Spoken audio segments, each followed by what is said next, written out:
Welcome to Break the Board Sports. This is your host, RJ Cash, putting out shorts all week to help you become a better handicapper. College football, we're going to look at the primetime games here on Saturday. First one, Florida at LSU. Big one here for the Gators. They had that loss to South Florida. Really can't afford another loss. Billy Napier could be on his way out. Florida last year at home beat LSU 27-16. However, LSU has taken 7 of the last 10 meetings that these two teams have hooked up in. A couple trends to get into as far as these two teams go. Hit refresh here. When you look at LSU, obviously the offense hasn't been what we thought it would be. They've had some trouble running the ball. Haven't really stretched the field like we thought Garrett Nussmeier and company would do. Obviously, they got the win over Clemson, but lots of questions about how good Clemson really is after they struggled last week with Troy till we got late in that game against them. Looking at Florida, they've hit the first half money line 9 of their last 10 games. Very, very impressive. If you've been following that trend, you'd be up 12.6 units, about a 6% return on your investment. LSU, they've hit the money line 9 of their last 12 games. That would put you up 7.15 units. Right now, LSU, the lowest you can find money line wise is minus 260. Right now, at FanDuel has the line LSU minus 7.5 here at home. Your over under in this one is setting at, let me refresh here. Apologies, screen got stuck.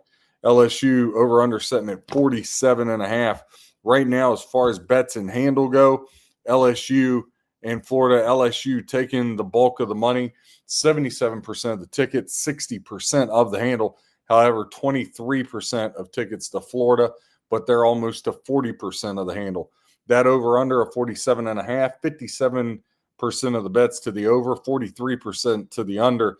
As far as handle goes, only 28% though goes to the under or to the over. So you got 57% of the tickets, but only 28% of the actual money. Again, 43% on the under, but 72% of the money.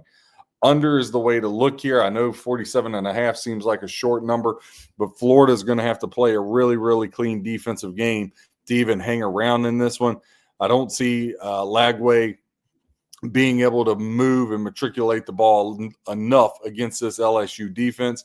Florida 5-1 against the spread its last 6 games. The total has gone under in 6 straight games for the Gators. But against LSU, we talked about LSU had taken 7 of the last 10. They're also 4-1 ATS against the Gators are LSU. LSU, 9 of their last 12 games have went under the total. Head-to-head, though, even though we got those under trends, head-to-head, the over is actually cashed 6 of the last 7 meetings when LSU and Florida have hooked up. LSU, just an absolute juggernaut at home, 17-1 straight up their last 18 games overall. Just an extremely impressive stat there. Florida 1-5 straight up the last 6 versus LSU. That win coming last year at home. Florida, though, has been very good covering against fellow SEC opponents. 6-1 ATS against opponents from the SEC. Again, this one's going to come down to Florida. Can they just cut the mental mistakes? So many mistakes in that game down the stretch for Florida last week, when they were playing South Florida. They really let South Florida hang around there and hang around. Games should have been over. Not that they should have crushed South Florida by any means. And South Florida is a solid team, but let's be honest, they're not an SEC-type quality team. I think for the Gators, again, they're going to have to show the ability to run the ball, extend drives, move the chains. If they can get a couple big plays, great. It's going to help them tremendously. But the big thing is they can't get in these 3rd and long situations and think they're going to be able to matriculate the ball down the field. Now, in their last 13 games, Florida 10-3 ATS. If you had been following that trend, you'd be up 6.7 units, 47% return on your investment. We talked about LSU and hitting that game total under 9 of the last 13. If you had been taking the under and following that, you'd be up 4.6 units, about a 32% return on your investment. The first quarter money line has been really, really good for Florida. They've hit it 7 of the last 9 games. That would put you up 6.45 units. That first half spread right now, LSU laying 4.5 at DraftKings. Florida has covered the first half spread 9 of the last 13 games. That would put you up 4.4 units, a 30% return on your investment. You got to think, I don't see Florida being able to come back if they get down in this game. So you would have to think, instead of the 7.5, maybe you look to that first half spread plus 4.5 and see if you can get something there to move for you. The other big game Saturday night, my Fighting Irish are hosting Texas A&M. Last year, Texas A&M was able to beat them at the Horn with a late field goal to put them up to finalize that game. Notre Dame 23-13 in week 1 last year. Right now, Notre Dame laying 6.5. Your over-under is 51 in this matchup. Couple trends. Texas A&M has went over the total 9 of their last 13. If you had been following that, you'd be up 4.6 units, about a 32% return on your investment. But Notre Dame minus 235 on the money line, and they have been stupendous on that. 13 of their last 14 they've won. That would put you up 11.55 units. However, only about a 7% return on your investment. Along with that, Notre Dame has been a covering machine. 12-2 ATS their last 14. That puts you up 9.8 units, 63% return on your investment. Notre Dame has hit the first half money line, 11 of their last 13 games, 8.5 units, only a 9% return on your investment. Notre Dame has covered the first half spread in 6 straight games. Right now, they're laying 3.5 at DraftKings and FanDuel. 6% or 6 units, you'd be up 89% return on your investment. Again, we talked about Texas A&M to the over. They've hit the first half over 7 of their last 13 games. That would put you up about a quarter unit. Right now, that's setting at 24.5 there for them. Texas A&M, they have not been good covering the spread. They've only covered the spread 3 of their last 13 games. If you had been betting them to cover the spread, you'd be down 8.05 units, about a negative 56% return on your investment. So it's been really hard backing the Aggies. I do feel like with Elko, they got the right coach and the program going in the right direction. I just think going to South Bend is going to be a tall task for them. Again, breaktheboardsports.com. Go there, click on the blog and notes section. We got NFL notes up. Those are designed to help you become a better handicapper. They don't cost anything. However, if you would like our picks, $1.37 a day for the calendar year, that gets you all picks in all sports. Last weekend, 24-9 in football. Texas A&M, 0-7 against the spread their last 7 games. The over, we talked about it, cashing 8 of their last 10. However, Notre Dame, again, I just want to harp on this stat one more time, 11-2 against the spread their last 13 games. 13-2 straight up their last 15, and Notre Dame 5-0 ATS at home. Again, I think when you look at this game, you can play around with it a lot. The fact that it's laying there at 6.5, I think that's a good situation for you to get into. Got to win by the touchdown and the field goal. However, I also think Miami is a big winner this weekend. So if you don't want to lay 245, which I would advise against, you could do Notre Dame and Miami, a 2-team money line parlay, get you about minus 170.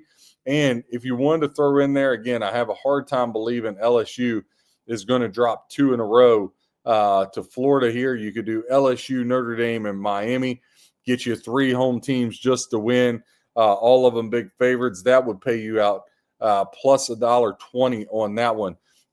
So good value there as far as that goes.